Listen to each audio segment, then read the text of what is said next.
नमस्कार दोस्तों, आज हमारे साथ एक्स रे ऑफिसर सूद सर है। सूद सर, आपका बहुत बहुत स्वागत है। नमस्कार जी, बहुत बहुत शुक्रिया आपका। सूद सर, ईरान के ऊपर इजराइल ने ऐसे हमला किया है और भारत जहां पे एक तरीके से साइड में होके देख रहा था और उसने ईरान की मदद के लिए 2 वॉरशिप भी भेजे थे जब ईरान ने हमला किया था इजराइल पे। लगभग 3 हफ्ते बाद ये रिप्लाई दिया गया और ये रिप्लाई ऐसा है कि दुनिया भौचक्की रह गई है कि भैया रडार सिस्टम फेल कर दिए। 100 फाइटर जेट कैसे पहुंच गए ईरान के अंदर? इजराइल से ईरान की दूरी 2000 किलोमीटर। तो सारी चीजों पे बात करेंगे। सबसे पहले मैं आपसे ये जानना चाहूंगा कि ये जो पूरा ऑपरेशन है ये 3 हफ्ते बाद ही क्यों किया गया और इसमें किसकी भूमिका थी, क्योंकि 2-3 देश पार करके पहुंचे थे वहां पे।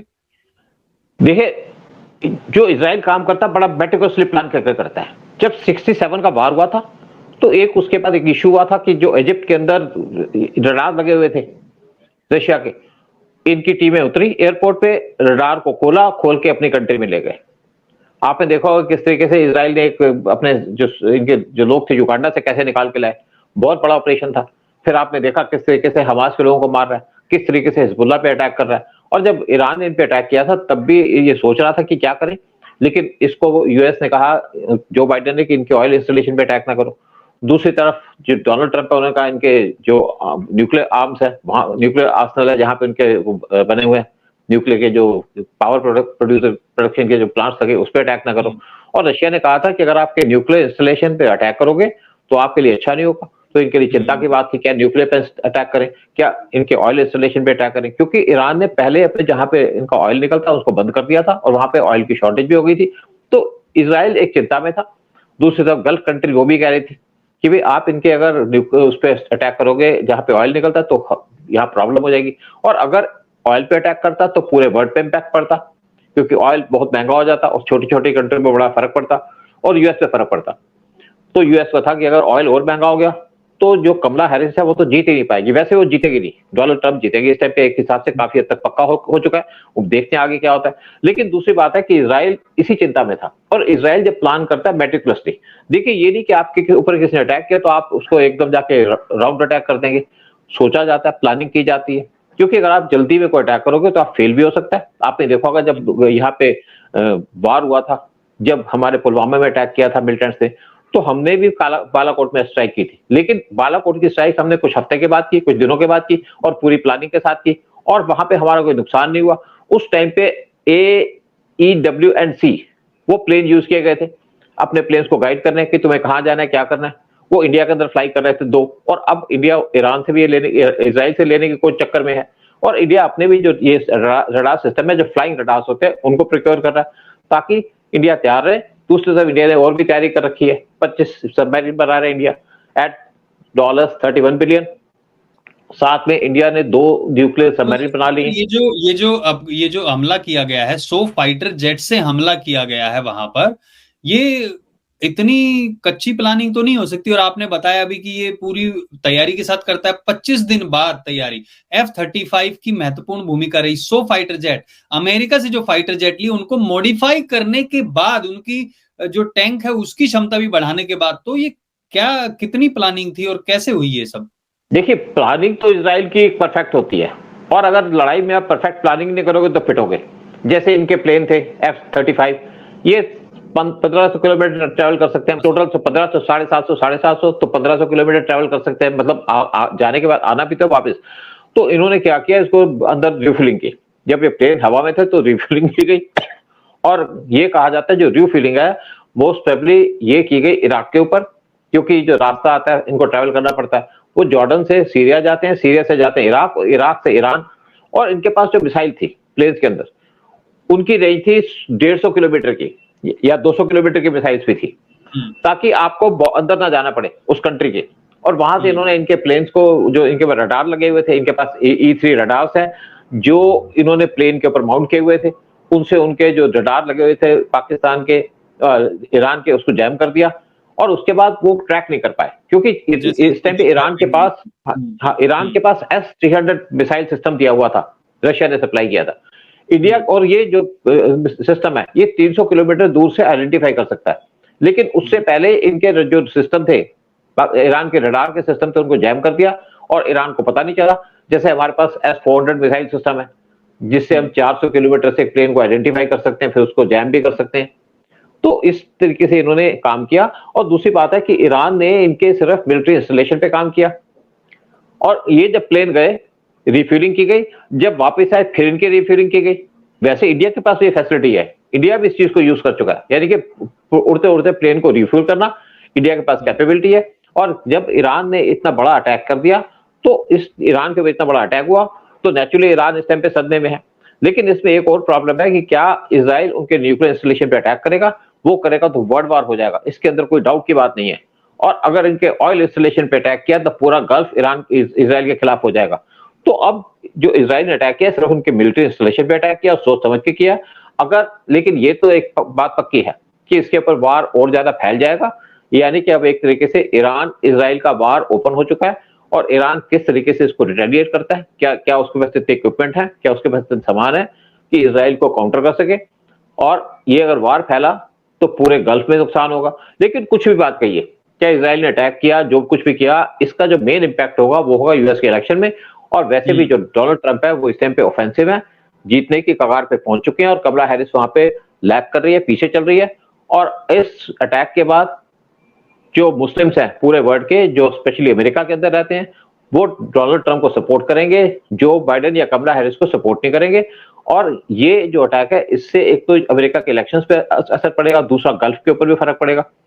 लेकिन अच्छा सूद सर, इनके अमेरिका पे तो असर पड़ेगा, लेकिन एक क्वेश्चन पहले मेरा ये है कि इजराइल के ऊपर ईरान ने हमला किया था जब नसरुल्लाह मारा गया था, उसका बदला लिया गया था यहां पर कि उसको मार के, तो वो तो इजराइल पे भी उनकी जो एक कहते हैं संप्रभुता पे एक तरीके से हमला था, और यहां पे ईरान के अंदर घुसे बिना उन्होंने हमला किया। ईरान ने भी वही किया था, मिलिट्री बेसिस थे इजराइल के, वहां पर उन्होंने हमला किया था, इन्होंने भी वही किया है। तो एक तरीके से इजराइल यहां पर बचता हुआ नजर आ रहा है कि हम कुछ ऐसा ना करें जिससे कि देश के खिलाफ वो भयंकर युद्ध हो। जवाब दिया है ईरान ने, पहले भी कई देशों पे छोटे मोटे हमले किए, आज तक उसको किसी ने जवाब नहीं दिया था।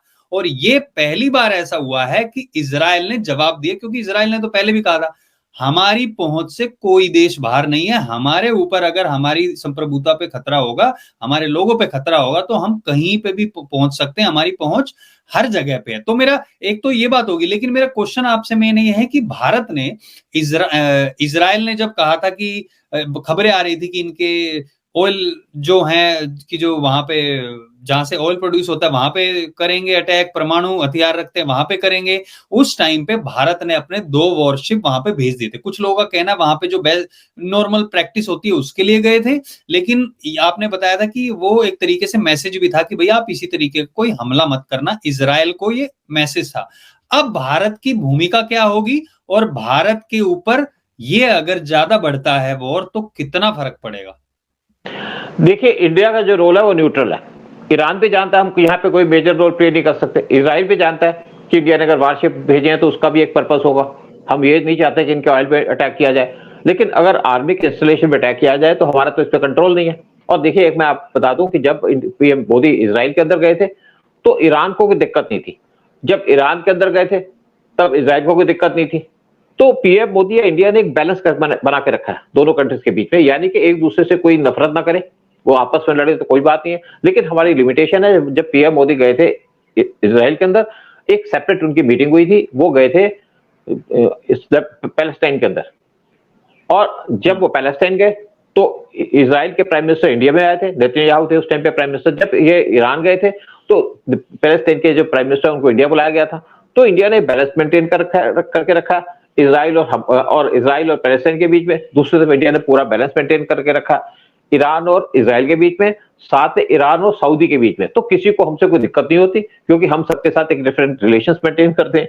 हम किसी को ये तो नहीं है कि डिफेंस के इक्विपमेंट सप्लाई कर रहे हैं, हमारे जो रिलेशंस हैं वो बिजनेस रिलेटेड है। हम ऑयल लेते हैं, उनको सामान देते हैं, तो इंडिया के ऊपर कोई इम्पैक्ट नहीं पड़ेगा। सब समझते हैं। जब इस टाइप पे G20 की जब ब्रिक्स की मीटिंग हुई थी, समिट हुई थी रशिया के अंदर, तो वहां पे पीएम मोदी ईरान के प्रेसिडेंट से मिले थे, दोनों की मीटिंग हुई थी, अच्छी बातें हुई थी। क्योंकि हम जो बात करते हैं ऑयल लेंगे, पैसा देंगे, इंडियन रुपीस के अंदर, और हम वहां के जो चाबार पोर्ट है उसको डेवलपमेंट का बात करते हैं ताकि हम वहां के ट्रेड कर सकें रशियन रिपब्लिक कंट्री से। तो इंडिया के ऊपर मुझे नहीं लगता किसी चीज का इम्पैक्ट होगा दोनों का, और इंडिया एक न्यूट्रल रोल प्ले करेगा।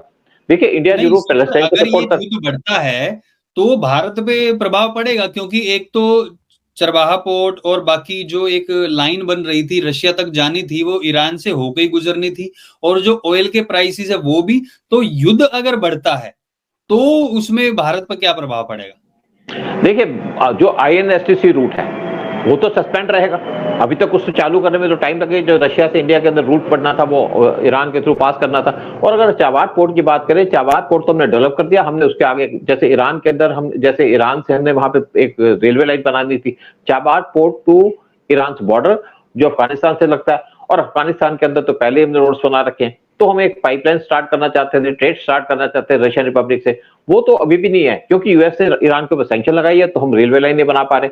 और दूसरी बात है कि जब बाहर चलेगा तो सबको इंपैक्ट तो पड़ेगा जनरल टाइप का, ऑयल महंगा होगा ये भी फर्क पड़ेगा, लेकिन इंडिया का डायरेक्ट कोई इंपैक्ट नहीं होगा क्योंकि इंडिया न्यूट्रल है और ये सब कंट्रियां इंडिया के साथ कोई रिलेशन तो खराब नहीं हुआ, हम तो सबके साथ रिलेशन मेंटेन करते हैं। हमने जो इंपॉर्टेंट कंट्री है गल्फ के अंदर सबने विजिट किया, पीएम मोदी ने ईरान के अंदर विजिट किए थे, पीएम मोदी बार बार यूएई के अंदर विजिट करते हैं, पीएम मोदी सऊदी के अंदर विजिट कर चुके हैं, पीएम मोदी की विजिट हो चुकी है इजिप्ट के अंदर, और साथ में जो कुछ और कंट्रीज है वहां भी पीएम मोदी विजिट कर चुके हैं। तो हमने सबके साथ रिलेशन अपने अलग तरीके से रखे हैं, हम किसी को बाहर में सपोर्ट नहीं कर रहे। इजराइल को हम कभी सपोर्ट नहीं करते पैलेस्टाइन के इशू पे, क्योंकि हमारे पास यहाँ पे इश्यूज हैं, मुस्लिम्स है बहुत से, लेकिन जब हमास ने इजराइल पे अटैक किया तो पहली बार हमने इजराइल को सपोर्ट किया। तो इसके जो जनरल इफेक्ट होगा वो तो होगा, लेकिन हमारे पास कोई डायरेक्ट इम्पैक्ट नहीं होगा इस बार का। अच्छा सूद सर, एक चीज और यहाँ पर, जो टर्की है उसने इराक पर अभी कुछ दिन पहले ही हमला किया था और कई ठिकानों पर उनके हमला किया था। तो एक तरीके से ये दिखाया जा रहा है कि इजराइल के लिए टर्की ने रास्ता साफ कर दिया था, क्योंकि जाते जाते जब इजराइल के जो फाइटर प्लेन गए हैं वो इराक के कई ठिकानों पर, वहां पे जहां से उन्हें लगता था कि वो खतरा हो सकते हैं वहां पर भी बम गिराते हुए गए हैं। लेकिन इराक पर जो हमला किया था टर्की ने कुछ टाइम पहले, तो इस तरीके से भी देखा जा रहा है, क्या इजराइल और टर्की के संबंध ऐसे हैं कि वो एक दूसरे की हेल्प कर सकते हैं यहाँ पर? देखिए दोनों के डिप्लोमेटिक रिलेशंस थे इजराइल और टर्की के, लेकिन कुछ देर पहले जब यहाँ पे इजराइल ने यूएई के साथ डिप्लोमेटिक रिलेशंस एस्टेब्लिश किए थे तो उन्होंने यूएई को क्रिटिसाइज किया था। लेकिन जब यहाँ पे हमास के साथ लड़ाई हुई इनकी तो उस टाइम पे टर्की ने अपने जो डिप्लोमेट थे वो इजराइल से वापस बुला लिए थे। दूसरी तरफ ईरान और टर्की की बात करें तो दोनों के रिलेशन कोई अच्छे नहीं है, लेकिन ईरान टर्की से पंगा नहीं लेता क्योंकि ईरान की जितनी भी ट्रेड जाती है यूरोप के अंदर वो टर्की से पास होकर जाती है। तो इसलिए ईरान यहाँ पे एक पीसफुल रोल प्ले करता है अंदर से देखा जाए तो, क्योंकि एक तरफ जो है टर्की वो सुन्नी को सपोर्ट करता है और ईरान के अंदर जो लोग हैं वो शिया हैं। तो आपस में कुछ डिफरेंसेस हैं, लेकिन इसके ऊपर मैं नहीं लगता समझता कि जो टर्की ने इराक के पे अटैक किया वो इस पर्पज के लिए किया। लेकिन क्योंकि वहां पे जो कुछ लोग हैं कर्डिश जो रहते हैं वो टर्की में भी रहते हैं, इराक में भी रहते हैं, कुछ ईरान के अंदर भी है, और जो इस टाइम पे कर्डिश जो ईरान के प्रेसिडेंट है उनकी जो वाइफ है वो कर्डिश है। लेकिन ईरान के अंदर कर्डिश का कोई ज्यादा इशू नहीं है। दूसरी तरफ इराक में जो कर्डिश है उस पर टर्की कई बार अटैक करता है, क्योंकि जो टर्की के अंदर कर्डिश है वो उनकी जो गवर्नमेंट है उसको अपोज करते हैं, और इनका लिंक है इराक के कर्डिश के साथ में जो सीरिया के अंदर कर्डिश है वहां पे भी इनका लिंक है। तो इसलिए जो टर्की का जो पर्पज है वो कर्डिश जगह पे अटैक किया है, और इसका पर्पज ये नहीं कि टर्की यहाँ सपोर्ट कर रहा है। टर्की यहाँ पे किसी भी तरीके से ना इसराइल को सपोर्ट कर सकता है और इसराइल को अपोज तो करेगा क्योंकि वो हमास के ऊपर अटैक कर रहे हैं, हिजबुल्लाह पे अटैक कर रहे हैं, और टर्की ईरान को भी सपोर्ट नहीं कर सकता, वहां पे वो न्यूट्रल रोल प्ले करेगा। तो टर्की ने जो अटैक किया वो कर्डिश जगह पे अटैक किया क्योंकि उसको अपनी कंट्री के अंदर भी इश्यूज है इस चीज के। तो टर्की का जो रोल है वो न्यूट्रल रोल है इस वार के अंदर। टर्की किसी भी तरीके से यहाँ पे इन्वॉल्व नहीं कर सकता अपने आप को कि वो इसराइल को सपोर्ट करे। अगर इसराइल को सपोर्ट करेगा तो टर्की का जो मुस्लिम वर्ल्ड के अंदर उसका वर्चस्व खत्म हो जाएगा, क्योंकि टर्की बनना चाहता है कि ये एक लीडर है इस्लामिक वर्ल्ड का, इसीलिए वो बार बार कभी कश्मीर पे स्टेटमेंट देता, कभी और किसी इशू पे स्टेटमेंट देता। लेकिन टर्की किसी भी तरीके से यहाँ पे वॉर में इन्वॉल्व नहीं है, न्यूट्रल रोल है उसका। टर्की अपने इंटरेस्ट देखता है, इंडिया अपने इंटरेस्ट देख रहा है। अच्छा एक लास्ट क्वेश्चन और सूद सर, जो बम इस्तेमाल किया गया था जब उसको नसरुल्लाह को मारा गया था वो वैसा उसी तरीके का बम था जो भारत ने भी इस्तेमाल किया था, ये बात बताई जाती है। जब भारत ने एयर स्ट्राइक की थी पाकिस्तान पे, बालाकोट जब वो किया था। हाँ, तो इजराइल टाइम टाइम पे मदद करता रहा है। तो अगर ऐसी ऐसी टेक्निक है तो डेफिनेटली अगर भारत का चाइना या किसी के साथ भी होता है तो क्या इजराइल भारत के साथ मिलके उनकी मदद करेगा आगे चल के, क्या लगता है? देखिए, इजराइल हमेशा हमारे साथ खड़ा रहा है। जब कारगिल हुआ था तो इजराइल ने हमको स्मार्ट बॉम्ब दिए थे, स्मार्ट बॉम्ब को हमने यूज किया था, हमने उनसे कहा भी नहीं, उन्होंने खुद ऑफर किया था। जब आपका बालाकोट स्ट्राइक हुई तो हमने इजराइल के बॉम्ब यूज किए थे। और ये बॉम्ब क्या है कि ऊपर से प्लेन से फेंके जाते हैं, जब फेंके जाते हैं प्लेन पे से तो मतलब इसको तो दूर से भी मारा जाता है, तो छत से अंदर घुसते हैं, अंदर घुस करके छत को चीर करके ब्लास्ट करते हैं, बिल्डिंग को नुकसान नहीं होता, लेकिन जो अंदर लोग बैठे हैं वो मारे जाते हैं। इजराइल ने जो इस टाइम पे बॉम्ब यूज किए थे हमास के खिलाफ, वो बॉम्ब और ज्यादा पावरफुल थे।